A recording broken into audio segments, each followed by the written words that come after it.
Masih di Sapa Indonesia Malam bersama saya Friska Clarissa. Penerima SP3 kasus ijazah Jokowi Egy Sujana minta proses hukum pelaporannya ke Polda Metro Jaya terhadap Roy Suryo tetap berjalan. Egy mengaku tersinggung dituding pengkhianat oleh Roy Suryo karena menemui Jokowi di Solo. Ditemui di Barreskrim Polri Rabu siang, Egy Sujana menyinggung kembali soal laporannya ke Polda Metro Jaya terkait dugaan fitnah dan pencemaran nama baik oleh Roy Suryo.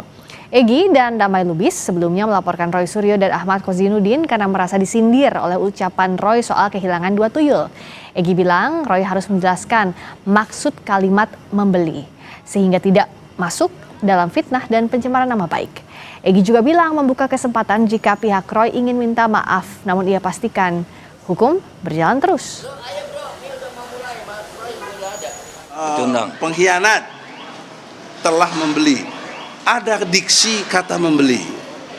Menurut hukum, berapa jual belinya? Transaksinya di mana?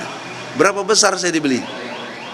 Nah, kalau dia tidak menjelaskan dengan jelas, maka itu namanya fitnah dan pencemaran nama baik.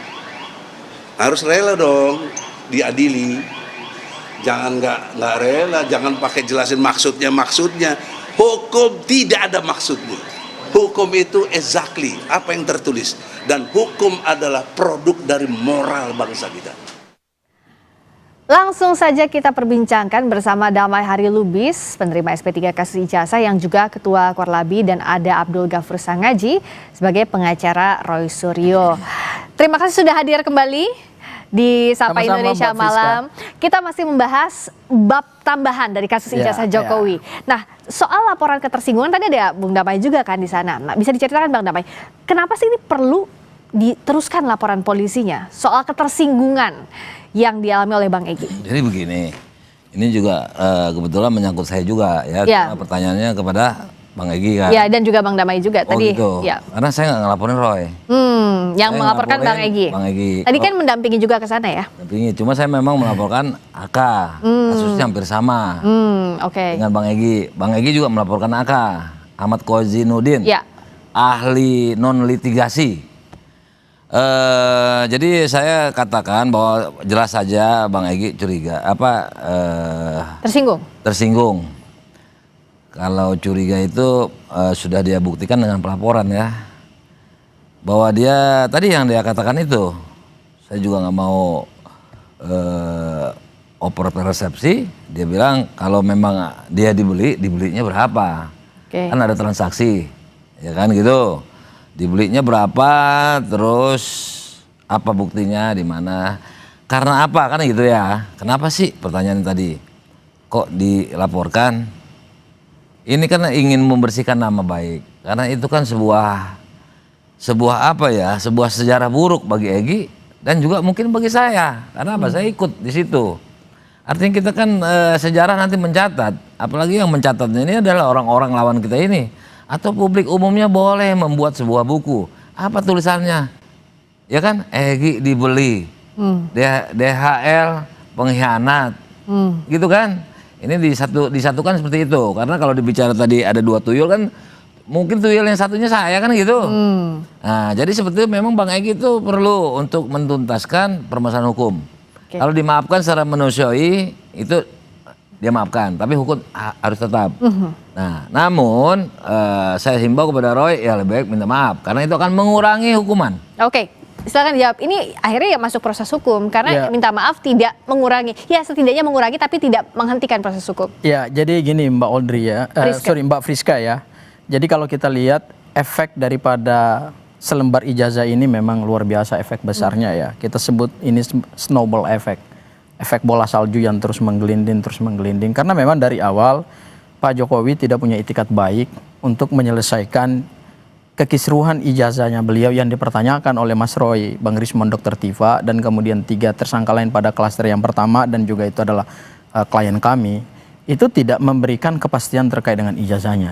Jadi tidak ada mitigasi risiko yang dilakukan oleh Pak Jokowi, sehingga efeknya kemana-mana. Begitu Pak Jokowi sudah menempuh proses hukum pidana, kemudian kami melihat bahwa SP3 yang dikeluarkan oleh penyidik Polda Metro Jaya itu cacat formil dan cacat material, maka kemudian kami memberikan kritikan yang tajam dan pedas kepada Polda Metro Jaya gitu. Dan harus dipahami bahwa sindiran ataupun ketersinggungan itu muncul karena adanya kritik kami yang sangat keras terhadap proses SP3 yang cacat hukum. Ya, sehingga ada kalimat-kalimat atau diksi-diksi membeli. Jadi memang sehingga dia ke Mabes Polri untuk minta SP3 juga. Istilah membeli itu kalau kita lihat peristiwa hukum yang diduga peristiwa pidana seperti laporannya Bang Egy itu kan membeli bukan dengan uang, membeli dengan KUHP dan KUHP Solo. Membeli itu kan bukan membeli transaksi bisnis seperti yang dijelaskan Bang Egy tadi, tetapi membeli menggunakan instrumen hukum, karena rujukan hukum sampai kemudian SP3 keluar dan kemudian hari ini Bang Damai sudah mendapatkan golden ticket, 3 lagi masuk di dalam perkara hukum ini. Itu dari awal memang kami kritik keras gitu loh. Ya kan wajar dong kami kritik, karena kenapa? Karena penegakan hukum SP3 itu adalah bagian dari perkara besar ini. Jadi pihak Anda tidak akan mencabut pernyataan soal membeli itu? Oh, kami tidak akan mencabut itu karena kenapa? Itu adalah satu bentuk kritik terhadap penegakan hukum yang tidak sesuai dengan KUHP dan KUHP baru. Okay. Ya, jadi membeli itu harus dipahami. Jadi Bang Egy saya pikir juga mungkin penafsirannya terlalu berlebihan. Ya, perasaannya mungkin terlalu terbawa gitu ya, terlalu terbawa perasaan lah. Padahal seharusnya Bang Egy dan Bang DHL ini kan harusnya lebih sukaria ya, bersukacita gitu, mendapatkan SP3 sehingga mereka tidak lagi berkasnya dilimpahkan ke kejaksaan. Bang Egy sama Bang Damai baper nggak? Tadi dikatakan terbawa perasaan. Ya dia kan nggak ngalamin, dia kan yang orang ikut-ikutan ini, ya kan ikut-ikutan di tim. Jadi kalau materi, substansi dia nggak paham, nggak bakal menjiwai betapa kita ini kerja keras menyusun. Tiba-tiba Roy juga kita ajak, setelah itu dia bisahkan diri sebagai RRT, ya kan? Kami memang nggak ada hubungannya dengan TPWA, tapi pada suatu saat ketika dia sudah mulai merasakan ada gejala-gejala kritis, kami buktikan ya kami tetap bersatu, takbir katanya kan? Itu mimikri bagi saya itu mimikri, suatu kepalsuan itu. Nah tapi soal tadi tidak akan mencabut pernyataannya soal membeli, Anda ya nggak apa-apa. Berarti kan tidak minta maaf, ya kan? Artinya mungkin diwakili, mau wakili nggak nih? Karena suka blunder ini, suka besok ngomong A, besok ngomong B, ya kan? Katanya cacat hukum. Kami tidak pernah berubah, Bang. Katanya cacat hukum, tapi dia minta sekarang SP3 karena DHL sama Egy udah dapat. Ini satu kesatuan, kan gitu. Padahal dalam hukum itu setiap orang menanggung kesalahan sendiri-sendiri. Pribadi apa yang mereka buat? Nggak bisa digabung, ya kan? Nah, nanti kan ada penyertanya, ya kan, pelaku utama, kan gitu. Apa ujung-ujungnya karena minta SP3 juga, Bang Sangaji? Minta SP3-nya pun salah. Masa mintanya ke Irwasum? Ya, jadi perlu digarisbawahi bahwa tidak ada permintaan SP3. Ya, tidak ada permintaan untuk menghentikan penyidikan. Yang ada adalah kami minta melalui otoritas yang punya kewenangan untuk mengkoreksi penegakan hukum ini. Karena kenapa? Kalau tadi disebutkan konsep hukum pidana adalah pertanggungjawaban pelaku, iya betul. Itu memang asas hukum pidananya seperti itu. Tetapi dalam konteks keluarnya SP3, kita menyandarkannya adalah pada hukum formil. Jadi beda-beda nih, acara pidana. Argumentasinya sama Refli Harun beda. Apa yang dianggap gak konsisten? Dia udah bukan pengacara RRT nih. Saya jelaskan dulu Bang, saya jelaskan dulu. Karena yang mengajukan itu kan RRT. Kami kuasa hukumnya Mas Roy bersama 3 tersangka lain pada klaster pertama. Ya, jadi clear itu ya. Yang mengajukan ini kan RRT. Tapi saya sudah berkomunikasi juga dengan beberapa tim kuasa hukum rekan kami yang lain di RRT, dan mereka sudah juga mengirimkan ke saya. Permohonan mereka sebenarnya adalah mengevaluasi penegakan hukum dalam konteks 2. Pertama adalah penetapan tersangka, kemudian yang kedua adalah mengevaluasi secara keseluruhan keluarnya SP3 gitu loh. Karena gini, SP3 itu keluar itu adalah bagian dari hukum acara pidana. Nah ini hukum acara pidananya yang nggak dijalankan dengan baik nih oleh penyidik Polda Metro Jaya, yaitu pada ketentuan pasal 79 ayat 4, di mana ketika semua persyaratan restoratif justice itu sudah dipenuhi, maka pelapor harus mencabut laporannya, baru kemudian SP3-nya terbit. Kenapa laporannya harus dicabut? Ya karena itu perintah undang-undang, ya, bukan maunya kami. Menurut Anda ada cacat formil dan material? Jadi begini, ini keterangannya beda, jadi saya mau bantah yang mana. Dia bilang nggak minta SP3, padahal Refli Harun bilang minta, cuma bukan melalui RJ. Dia mengutip pasal 24, ya kan? Nah, SP3 itu tidak harus berbentuk RJ, banyak poin-poinnya, ya kan? Nah, kan gitu. Ya, itu kita buat junto lah ke pasal 109 KUHP umpamanya 24 itu kan rinci. Saya udah sampaikan tuh di studio kemarin. Nah, kita buat di situ ada 3 alasannya. Yang penting bahwa tidak cukup bukti, daluarsa perkaranya, ya kan, meninggal dunia. Refli bilang kalau Egy Sujana sama Deha Lubis kan belum meninggal dunia, ya kan? Itu menunjukkan pasal itu. Ya saya kan sedikit-sedikit mengerti KUHP. Nah ini dia bilang nggak ada, malah menyinggung masalah salah. Kalau dianggap cacat hukum, ngapain diminta lagi? Kan itu cacat hukum mintanya ke Irwasum. Ini kita kutip RH ya, saya lebih percaya RH nih, karena dia terbuka. Kalau ini kan kadang-kadang besok A, menit kemudian bisa B. Oh bang, jangan begitu bang. Saya nggak pernah berubah loh bang. Nah sekarang RH bilangnya seperti itu. Ya, tapi kau klarifikasi dulu sama RH. Ya enggak, kan RH juga, itu. RH juga kan semalam juga sampaikan juga ke rakyat bersuara bahwa kami tidak memohonkan di TV sebelah ya, di TV sebelah ya. Saya sebenarnya mohon maaf menyebut acara. Tapi apa yang berbeda? Nggak dimohonkan, SP3-nya nggak dimohonkan. Yang dimohonkan adalah karena penegakan hukum ini menabrak KUHP, maka seharusnya berdasarkan pasal 24 yang tadi itu Prapit harusnya. Sebentar dulu. Oke, Saya mau melanjutkan. Kalau ke Irwasum itu hanya untuk supervisi, ya kan? Istilahnya evaluasi ke situ. Nanti larinya kemana? Ke penyidik-penyidik juga. Karena dia, oh iya nih ditemukan kesalahan beracara dari penyidik. Dan itu sudah dilakukan dulu. Ngapain balik lagi ke sana? Coba, mau apa? Kalaupun dikabulkan, itu cacat hukum. Tempatnya pencacat hukum nggak mungkin dikabulkan karena bukan hak hak Irwasum untuk SP3. Saya kasih tahu nih sama rekannya Era, kan satu tim ya, sama Era ya, dalam membela Roy ya. Ya, udah selesai. Oke, karena udah selesai, saya lanjutkan ya. Singkat dulu sebelum kita lanjutkan. Jadi kalau kita merujuk ke pasal 24 KUHP yang baru, itu SP3 kan alasannya satu, yang paling pokok-pokoknya aja deh. Pertama adalah karena tidak cukup bukti. Kemudian yang kedua adalah tersangka meninggal dunia. Kemudian yang ketiga adalah daluarsa, baik daluarsa pemidanaan maupun daluarsa penuntutan. Keempat adalah restoratif justice dan yang kelima adalah demi hukum. Nah, artinya kalau demi hukum, pemaknaannya adalah ketika satu proses penyidikan itu kemudian mengabaikan hukum acara pidana, maka ini kan sebenarnya harus dievaluasi dan ditinjau ulang. Jadi masuknya ke Irwasum itu adalah dalam rangka pengevaluasian, supervisi. Nah, apakah artinya dengan alasan demi hukum harus di SP3 laporan atas nama Roy Suryo CS? Kita akan bahas saja di Sapa Indonesia Malam.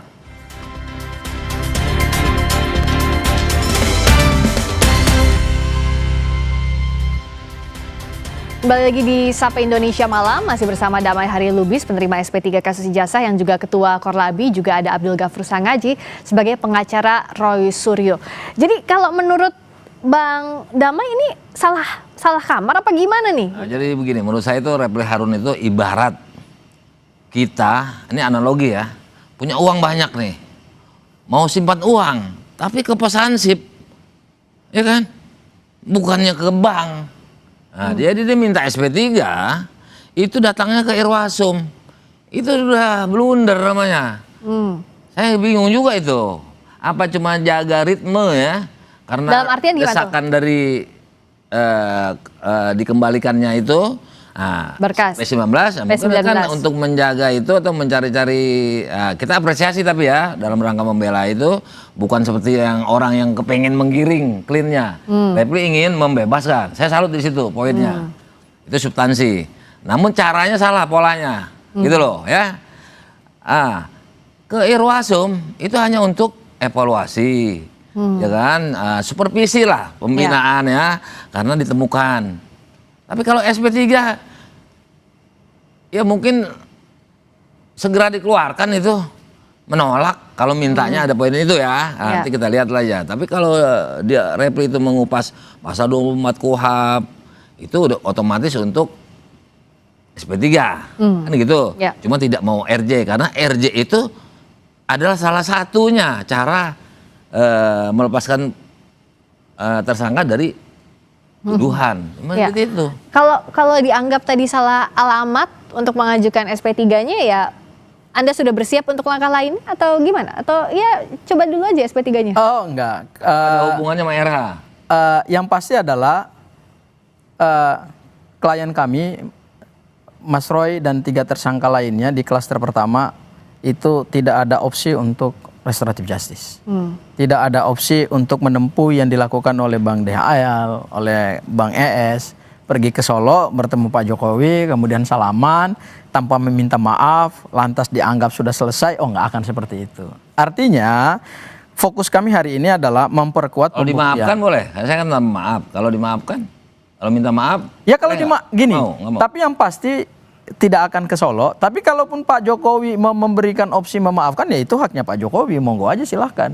Itu kan hak Tapi kalau hak saya personalnya rasa, beliau kan. ini kan kata dia kan, tanpa maaf dapat restorasi. Mungkin dia sudah mulai percaya, ya kan gitu. Karena itu dari awal saya sampaikan. Tapi kalau saya rasa kasih Roy itu saya rasa nggak mau. Kalau dari melihat itu memang saya benarkan tidak akan ke sana. Kalaupun ke sana mungkin harus minta maaf. Bahkan jangan-jangan harus cium tangan sama jalan ngesot kali. Oh, apalagi itu Bang, apalagi itu. Iya, tapi itu saya pasti yakin, ditolak gitu Bang. Saya yakin nggak mau. Iya pasti. nggak Pasti mau. berbeda, tidak akan Tidak mungkin akan- datang. Nggak mungkin ke Solo. dapat lagi. Tidak akan melakukan Ya pilihan kan? itu Bang. Nah, Sudah tertutup karena dia pintunya, sudah keras. lihat. Bukan, menurut saya Roy itu memang nggak mau keras. RRT ya, itu keras tidak mau. Di klaster pertama itu tidak akan mungkin datang ke Solo Nggak untuk mungkin. minta maaf atau meminta restoratif kalaupun justice. mungkin tidak lagi dapat seperti pola kami. Kenapa bedanya? Ya kan? Selain karena keras. Ya karena RRT? keras itu. Mungkin kalaupun ada, mungkin apa yang dia diisukan selama ini, ya kan? Peluk-pelukan, ya kan?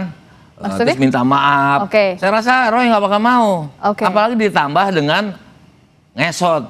ngelewat. Artinya akan susah sekali jalan. Akan susah. Dan Pilihan nggak itu bakal tidak akan mau. diambil. Pilihan Oke. itu Roy tidak nggak akan bakal mau kalau diambil. disuruh Iya, benar. gitu. Jadi Apa betul, betul. pilihan itu Betul, tidak pilihan akan itu ada. tidak akan Restoratif diambil. justice tidak ada. Tetapi yang pasti begini, kami justru melihat bahwa tensionnya adalah pelapor dalam hal ini atau kubu sebelah justru lebih banyak menggiring untuk dilakukan restoratif justice.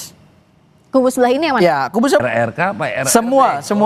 Semua. Jadi ada komunikasi-komunikasi yang sebenarnya Relawan dibangun. atau siapa? Bisa juga relawan, bisa juga tim yang pokoknya timnya kubu sebelah lah. Yang saya nggak bisa sebut namanya ya, itu melakukan komunikasi dengan kami. Saya juga dihubungi gitu ya kan untuk diajak restoratif justice ketemu Pak Jokowi. Justru saya melihat ini ada satu bentuk keanehan di dalam konsep restoratif justice. Justru Pak Jokowi kemarin kita dengar statementnya adalah beliau masih tetap membuka peluang untuk dilakukan restoratif justice, ya kan? Jadi sebetulnya di dalam hukum pidana yang menginginkan restoratif justice itu kan adalah pelaku bukan korban. Tetapi justru yang sekarang didorong adalah korban malah lebih proaktif untuk melakukan korban dalam konteks pelapor ya. Pelapor malah lebih proaktif untuk mendekati kami. Oke, apakah ada kejanggalan dalam pola ini? Kita bahas usai kumandang azan maghrib bagi wilayah Jakarta dan sekitarnya. Berikut ini. Bagi Anda yang menjalankan, khususnya di wilayah Jakarta dan sekitarnya. Anda melihat apa ada yang janggal dari upaya penghentian kasus ini? Terus gimana dong? Opsinya sekarang apa kalau tidak mau RJ? Ya opsinya adalah kami memperkuat alat bukti ya. Karena demi kepentingan pembuktian kan. Dan hari ini kami baru saja menemani salah satu ahli dari Bang Ganjar dari Universitas Indonesia yang masih dalam proses pemeriksaan. Saya akan balik lagi ke Polda Metro Jaya untuk mendampingi. Oh, malam ini masih balik ke sana? Masih di Polda gitu ya. Soal apa itu? Soal keterangan ahli pidana ya, bahwa pasal 263 bukan pasal 263 ya, tapi pasal 310 311 yang sekarang sudah dikonversi menjadi pasal 433 434 karena objeknya adalah ijazah, menurut pendapat ahli beliau itu tidak bisa disebut sebagai penghasutan. Tidak bisa disebut sebagai pencemaran nama baik, fitnah, apalagi di dalamnya ada penghasutan gitu. Jadi itu tidak jauh lah dari unsur deliknya ya. Karena yang disebut dan dikaji itu kan objek.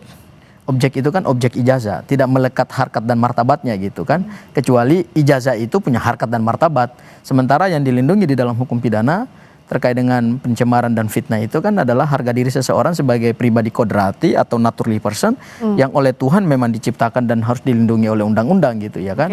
Tapi karena yang disebut dan dikaji ini adalah objek ijazah, maka jauhlah dari penerapan pasal 310 311 karena itu yang berkaitan dengan pencemaran dan fitnah, apalagi ada hubungannya dengan penghasutan, apalagi penghasutan kan deliknya delik material. Nah, itu yang hari ini beliau memberikan pandangan hukum, pendapat hukum di Polda Metro Jaya gitu ya. Apakah nanti pendapatnya kemudian seperti apa? Ya itu tentu akan dipertimbangkan oleh hakim ketika perkara ini naik ke persidangan. Oke, di Polda masih jalan terus. Kalau dari Bang Damai, apakah memang kasus ijazahnya ini ya nggak bisa SP3, harus jalan terus aja sampai ke pengadilan, sampai berkasnya lengkap dulu ya, baru dilimpahkan ke pengadilan, ke kejaksaan diterima?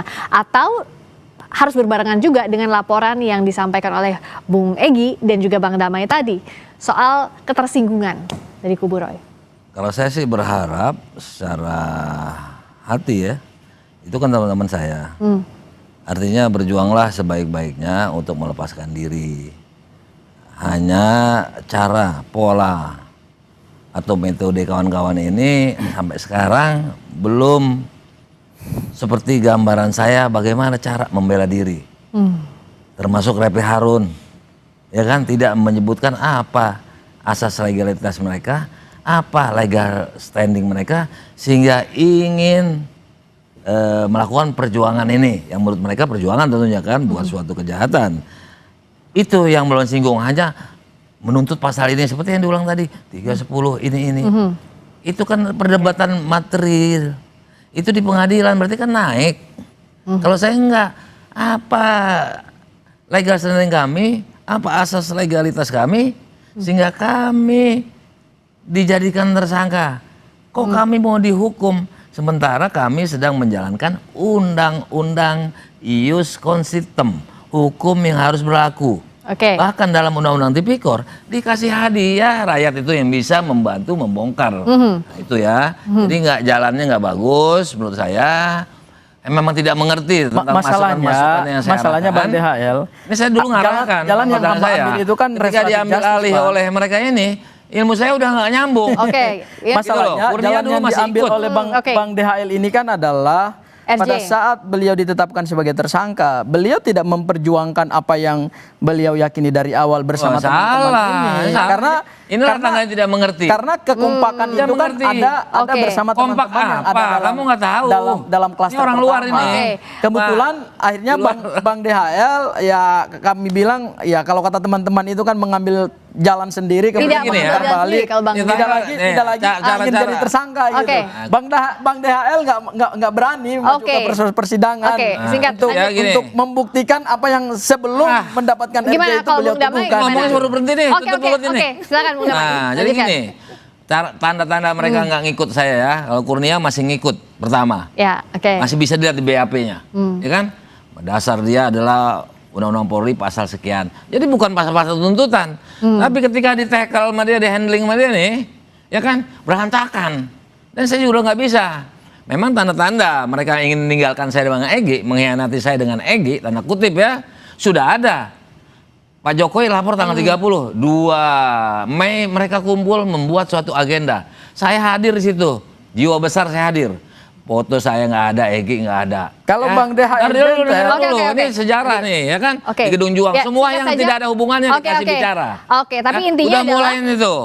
Tapi intinya adalah kalau untuk tuh. kasus ini singkat cerita harus lanjut aja sampai ke pengadilan. Jadi begini maksud saya kalau bisa dia, itu kan kalau nggak salah hati nurani bicara hati nurani.